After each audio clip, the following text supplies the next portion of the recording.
Thank you. Good morning. And please hold that applause down. It's way too much and rowdy in the morning. Waking us up. I want to thank Business Wire and everyone for attending today. I think you're going to find it a very provocative session on social media ROI. Obviously, we've got the little Twitter hashtag over there, so tweet away, blog away. Mike, they can't see over there. Give them the... Oh. Read the hashtag. It is hashtag BW events. Plural. Plural. Thank you, John. So let's get right in. We've got some very simple rules. I've got a series of questions that I'm going to ask the panel. But I'm not going to ask each and every one every question. That would be a little bit too much.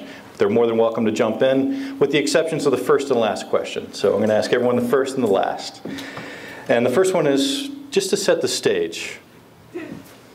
George, let's define social media for the crowd.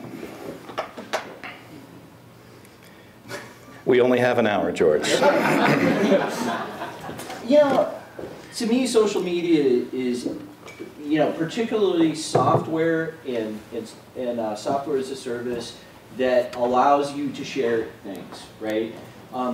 When people are social, they're in conversation, they're sharing links, they're sharing pictures, they're sharing videos, making friends, and basically doing what friends do online. Groovy?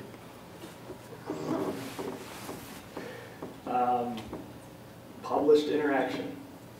Very simple. I like it. I would say very similar to George, to the technology and then the outlets that can be shared at any given time online.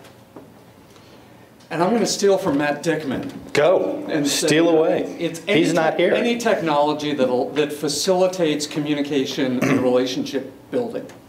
I think the relationship building is a key component to social media. Recently, the analytics evangelist for Google, Avinash Kaushik, said this particular quote, which is, social media is like teen sex. Everyone wants to do it. Nobody knows how. When it's finally done, they're surprised it is not better. So, Jason, you're the most innocent person on the panel, so I'm going to throw this up to you. What in the hell do you think he's talking about? I know you're going to pick on. Well, read between the lines. The more you practice, the better you get, right? And the more comfortable. Very subtle. Yes, I like that. It's something that it is uncomfortable for a lot of folks out there because this is word of mouth but published. And again, it can take a lot of different shapes and use it on a lot of different softwares and forms, video, text, etc.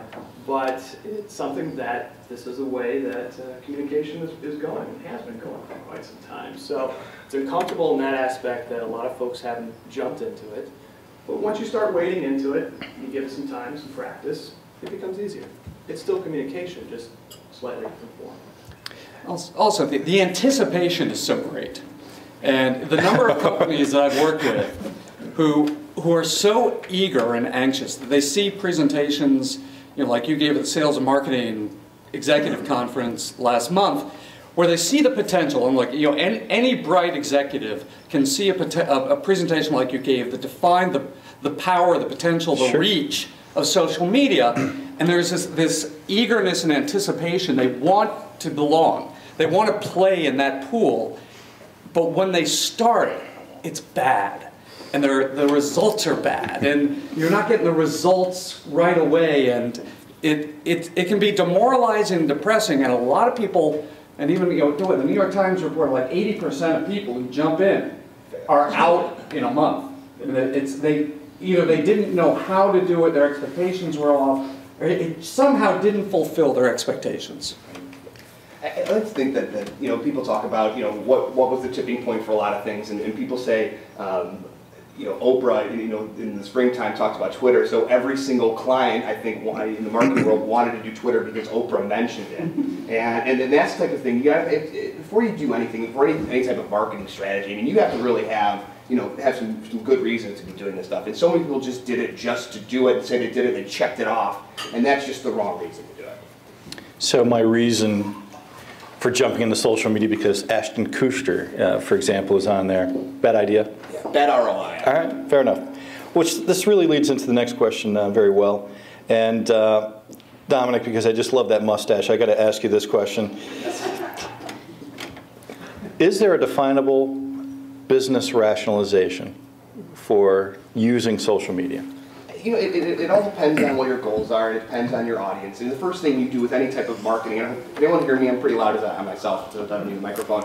You know, figuring out like, who your audience is, and if your audience is there, you know, there's plenty of easy ways to check if your audience is there. You want to make sure that's happening, and then once you do that, you know, determine, you know, what are our goals with this? You know, can these things do what we're trying to achieve? And if you can't answer those very quickly, you know, you probably should be walking away. And so the ROI in terms of that is, you know, can I determine how much some of these things cost? You know, we have all these, you know, these variables out there of tweets and friends and all these things like that. You know, you have to determine what that means to you first, because yeah, it's great. You know, I had 50,000 blog comments, but how much is, you know, what does that mean to you? Take it off track a little bit. That's okay. Go for it, baby. Okay. And you talk about, you know, we have, you know, followers and tweets and views and replies and all these things that you know, they sound great. I mean, you can list these things all day long, but you know, what do they mean to you? I'm sorry, he's taking a picture and I wanted to. I was posing behind the panel. Johnny boy, lay some knowledge on me. What is the business rationalization for social media? Well, it depends what your objectives are. And when we're talking about ROI, one thing I want to make clear, you know, there's some PR folks up here as well who frequently on the web, there are some engaging discussions on what ROI means. And from my perspective, as you know, as an MBA holder, and Mike, you know, you were a business school grad. ROI has a definition. It's financial. It is measured in dollars. And if you cannot measure the impact in dollars, then there wasn't ROI. ROI doesn't mean return on impressions or any other combination that a clever PR guy can come up with to spin that because you got a lot of retweets, that because your blog got a lot of traffic, that you're getting a lot of comments, you know, that people are checking out your videos on YouTube. If those don't translate into something tangible that your banker can appreciate, then why are you in this? And the social media, if you're doing it for a business purpose, will do one of two things. It will increase your revenue or it will reduce your costs. That's ROI. So how do you intend to leverage these, they're just tools. How do you intend to leverage these tools to either reduce your costs or increase your revenue? And look, if you can handle customer service through Twitter and reduce the number of people who are fielding phone calls, respond to people with immediacy that you never had before, there's legitimate ROI there. Mm-hmm. And also, if you can get people to your website and you can then convert them into clients, that's ROI. The rest of it is this non-financial impact, which is great, but worthless if you don't convert it. All right, fair enough. So, George, let me ask, you know, because we're building up to this message of ROI. For those who are hesitant to utilize social media, in your opinion, what would be some fine, good steps? I didn't mean to shock you, or... You know, if you're do you need more coffee, George? I've had too much coffee this morning. You know, I am surprised you're not still in your pajamas. I'm actually wearing my pajamas underneath this outfit. All right, now we're getting way too personal on the panel. No.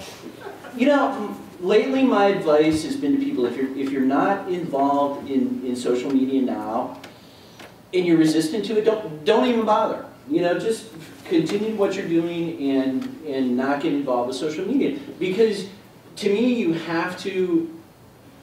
have to be you can't have any doubt about it, right? You're either convinced that this is going to help your business, you come up with metrics, you know, by the strategic plan, your strategic social media plan that you put together, you define these things, you actually define intangibles, you know, like brand awareness, you know, goodwill that the social media builds, and then you put that behind you and you just do it, right? I mean, social media is really sort of a habit that you incorporate into what you do every day, you know?